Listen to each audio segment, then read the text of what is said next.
అందరికీ నమస్తే. మీరు చూస్తుంది యువతరంగం. ఇది సమాజ అంతరంగం. నేను మీ సిద్ధు గౌడ్.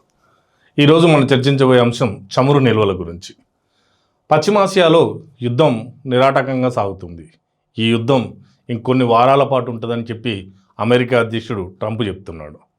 ఈ యుద్ధం ఎన్నాళ్ళు ఉంటుందని చెప్పి ప్రపంచమంతా ఎదురు చూస్తున్నది. ఈ యుద్ధానికి ప్రపంచానికి చాలా దగ్గర సంబంధం ఉంది. ఈ యుద్ధ ప్రభావం చాలా దేశాలపైన తీవ్ర ప్రభావం చూపగలుగుతుంది. అందుకే ఈ యుద్ధం ఎప్పుడు తగ్గుద్దా, ఎప్పుడు శాంతి నెలకొందా అని ప్రపంచ దేశాలన్నీ కూడా చూస్తున్నాయి. దీనికి గల కారణం చమురు నిల్వలు. చమురు నిల్వలు అనేవి ఈ గల్ఫ్ కంట్రీస్లో చాలా ఎక్కువగా ఉంటాయి. ప్రతి దేశానికి కూడా ఈ గల్ఫ్ కంట్రీస్ నుంచి మాత్రమే చమురు నిల్వలు సరఫరా అవుతాయి. ముఖ్యంగా ఆ సరఫరా అయ్యే విధానం ఏదైతే ఉందో, హార్ముజా జలసంధి ద్వారా ఏదైతే ఉందో అక్కడి నుండే వెళ్ళాలి. హార్ముజ్ జలసంధి ద్వారా వెళ్ళాలి అంటే ఇరాన్ ఆధీనంలో హార్ముజ్ జలసంధి ఉంది. ఏ నౌక అయినా వెళ్ళాలన్నా ఇరాన్ యొక్క ప్రాంతం నుండి వెళ్తుంది కాబట్టి ఇరాన్ యొక్క అనుమతి అవసరం. కానీ ఇక్కడ ఈ ఇరాన్ పైన ఇజ్రాయెల్ కానీ అమెరికా కానీ చేస్తున్న యుద్ధంతో ఇరాన్ ఒక ప్రకటన చేయడం జరిగింది. హార్ముజ్ జలసంధిని మూసివేస్తున్నాము. ఈ జలసంధి ద్వారా ఎవరు రవాణా సౌకర్యాన్ని కలిగించినా, ఎవరు రవాణా చేసినా వాటిపైన మేము యుద్ధం ప్రకటిస్తాము, వాటిని ఫెయిల్ చేస్తాము అని చెప్పి ఇరాన్ ఒక హెచ్చరిక జారీ చేసింది. అంతేకాదు, ఓమన్ యొక్క చమురు నౌక ఏదైతే ఉందో అది వెళ్తుంటే ఆ ట్యాంకర్ను ఫెయిల్ చేసింది ఇరాన్.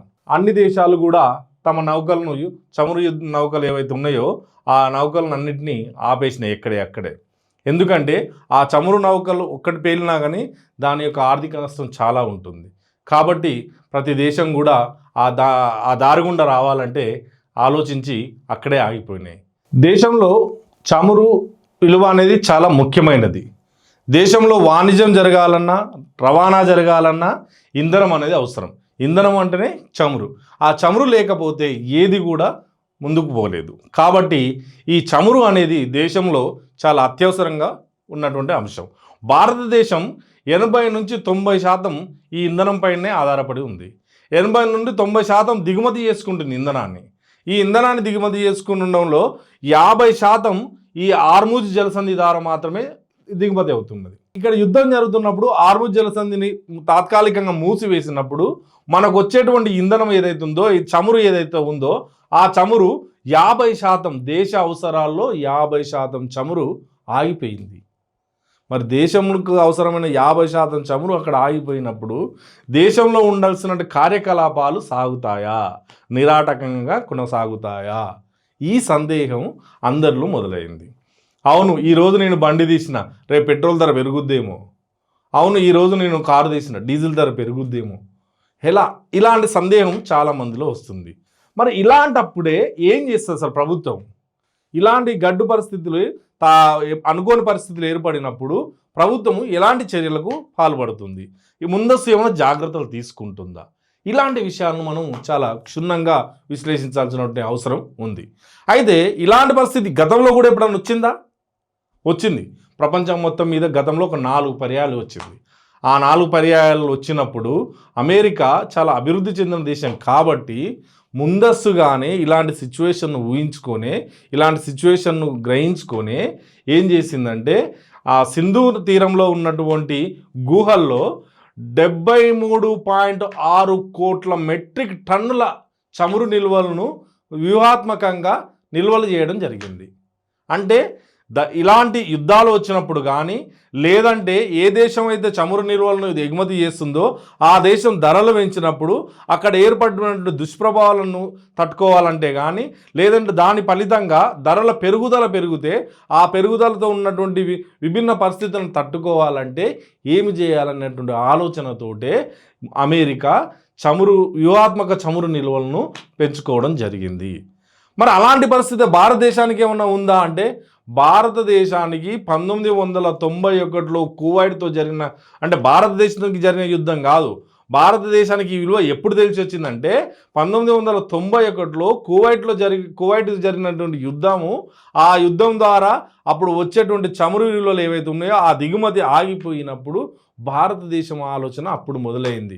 మన దగ్గర చమురు నిల్వలు ఉండకపోతే మన పరిస్థితి ఏంటి అని. ఆ ఆలోచనకు వాళ్ళు ఒక సంఘాన్ని ఏర్పాటు చేయడం జరిగింది, నిపుణుల సంఘం. ఆ నిపుణుల సంఘం ఏం చెప్పిందంటే, ఒక దేశం ఇలాంటి పరిస్థితుల నుంచి బయటపడాలంటే, ఒక దేశం ఇతర దిగుమతులను ఆధారపడి ఉన్నప్పుడు ఆ దిగుమతులు చేసినటువంటి దేశం ఏదన్నా కండిషన్ పెట్టినా లేదంటే ఆపివేసినా ఆ పరిస్థితుల నుంచి గడ్డు కాలం నుంచి బయటపడాలంటే 90 రోజుల నిల్వలు మన దగ్గర ఉండాలి అని చెప్పి ఆ నిపుణుల సంఘం సూచించడం జరిగింది. ఆ నిపుణుల సంఘం సూచించినటువంటి సూచనను అమల్లోకి తీసుకురావాలంటే ఒక దశాబ్ద కాలం భారతదేశానికి పట్టింది. 2004లో మొట్టమొదటిసారిగా భారతదేశము చమురు నిల్వలు, వ్యూహాత్మక చమురు నిల్వల అనే ప్రక్రియను ప్రారంభించింది.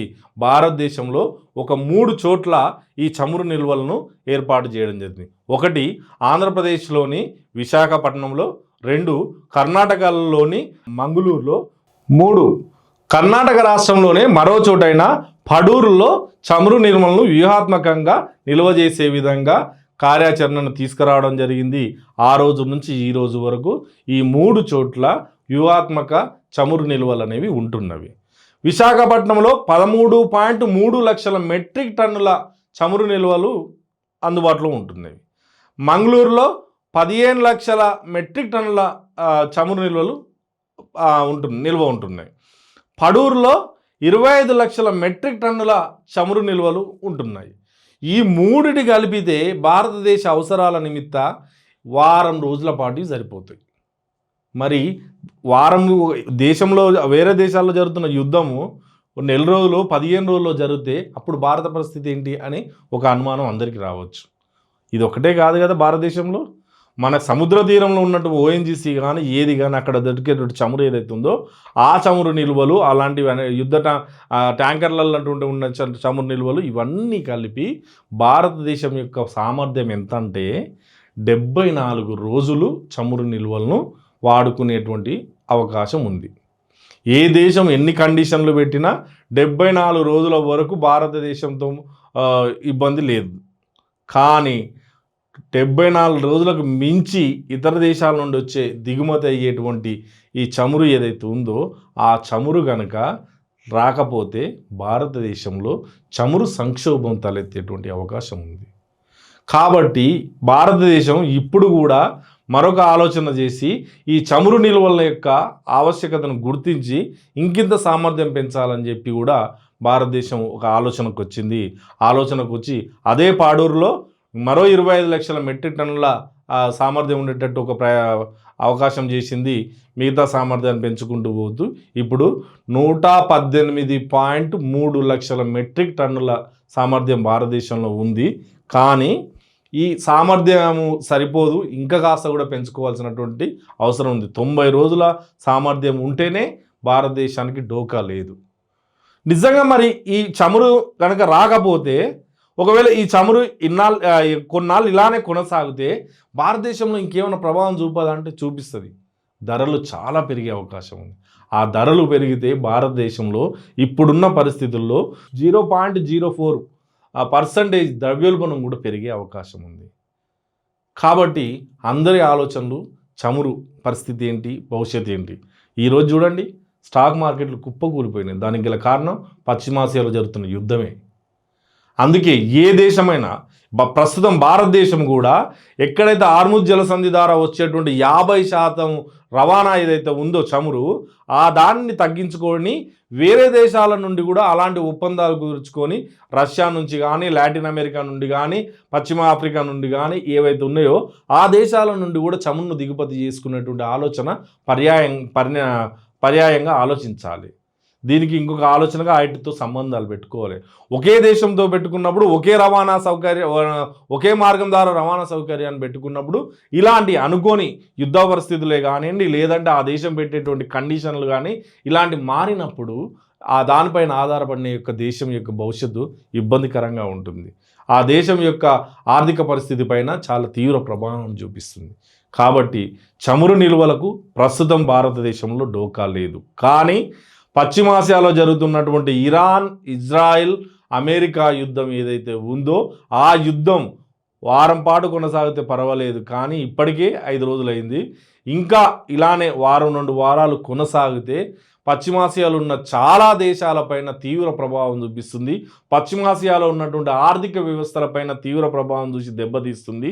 పశ్చిమాసియాలో ఉన్నటువంటి అన్ని దేశాల్లో కూడా ద్రవ్యోల్బణం పెరుగుద్ది. ఆ ద్రవ్యోల్బణం పెరగడం ద్వారా డాలర్ విలువ పెరిగి ఆ దేశాల యొక్క కరెన్సీ విలువ తగ్గి ఆ దేశం అభివృద్ధిలో కాస్త వెనుకబాటు పడే అవకాశం ఉంది. కాబట్టి ఈ దేశాలు ఈ ఆర్థిక వ్యవస్థ ఇవన్నీ సుస్థిరంగా ఉండాలంటే, ఈ ఆర్థిక వ్యవస్థకి ఎలాంటి ఇబ్బంది కలగొద్దు అంటే ప్రపంచంలో పెద్ద దేశాలైనటువంటి ఏవైతే ఉన్నాయో ఆ దేశాలన్నీ కూడా ఇజ్రాయిల్, ఇరాన్, అమెరికా మధ్య జరుగుతున్నటువంటి ఈ యుద్ధాన్ని ఆపడానికి సన్నాహాలు చేయాలి, సన్నాహాలు మొదలు పెట్టాలి. ఆ సన్నాహాలను స్పీడ్గా పెంచి యుద్ధాన్ని ఆపాల్సినటువంటి అవసరం ఉంది. నిజానికి ఓమన్ నౌకను పేల్చిన తర్వాత ఆ మార్గం నుండి ఇంకో నౌక రావాలన్న ధైర్యం కూడా చేయలేకపోతుంది. ఇలానే ఆ పరిస్థితిలో ఉంటే చాలా గడ్డు కాలం ఏర్పడేటువంటి అవకాశం ఉంది. దేశాలు చాలా ఇబ్బందిగా మారేటువంటి అవకాశాలు ఉంది. కాబట్టి చమురు సంక్షోభం తప్పదు అనే విధంగా ప్రమాద హెచ్చరికలు ముందుకెళ్తున్నాయి. కాబట్టి చమురు సంక్షోభాన్ని నివారించాలంటే యుద్ధాన్ని ఆపాలి. ఆ యుద్ధం కోసం భారతదేశంలో నరేంద్ర మోడీ గారు ప్రధానమంత్రి ఖచ్చితంగా ఓ అడుగు ముందుకేయాలి. అదేవిధంగా చైనా, రష్యా లాంటి వాళ్ళు కూడా ముందుకొచ్చి ఆ యుద్ధాన్ని ఆపాలి. ఈ యుద్ధాన్ని ఆపడం కోసం ఐక్యరాజ్య సమితి ప్రధాన పాత్రను పోషించి, ప్రధాన పాత్రను కీలకంగా ఉండి ఖచ్చితంగా యుద్ధాన్ని ఆపాల్సినటువంటి అవసరం ఉంది. ఈ పశ్చిమాసియాలో ఉన్నటువంటి యుద్ధం ప్రపంచంలోని చాలా దేశాలపైన ప్రభావం చూపిస్తుంది. అక్కడ జరుగుతున్న 3 దేశాల మధ్య యుద్ధమే అని అనిపించవచ్చు, కానీ ఆ యుద్ధ ప్రభావం ఇతర దేశాలపైన చాలా తీవ్రంగా ఉంటుంది. ఇతర దేశాలను ఆర్థికంగా నష్టపరిచేలా ఉంటుంది. ఇతర దేశాల్లో ఉన్న రవాణా సౌకర్యాలపైన తీవ్ర ప్రభావం చూపి తినే కూరగాయలు, తినే తిండి అన్నిటిపైన ధరలు పెరిగి ద్రవ్యోల్బణం పెరిగేటువంటి ప్రమాదం ఉంది. కాబట్టి అక్కడ జరుగుతున్న యుద్ధం ఎవరికీ మంచిది కాదు, వాళ్ళకే కాదు, ప్రపంచంలో ఉన్న ఏ దేశాలకు కూడా మంచిది కాదు. కాబట్టి ఈ యుద్ధాన్ని ఆపాల్సినటువంటి బాధ్యత ప్రపంచ దేశాలన్నింటిపైన ఉంది. ఇది ఈరోజు అంశం. మరొక అంశంతో మరో రోజు కలుద్దాం. అప్పటి వరకు సెలవు. నమస్తే.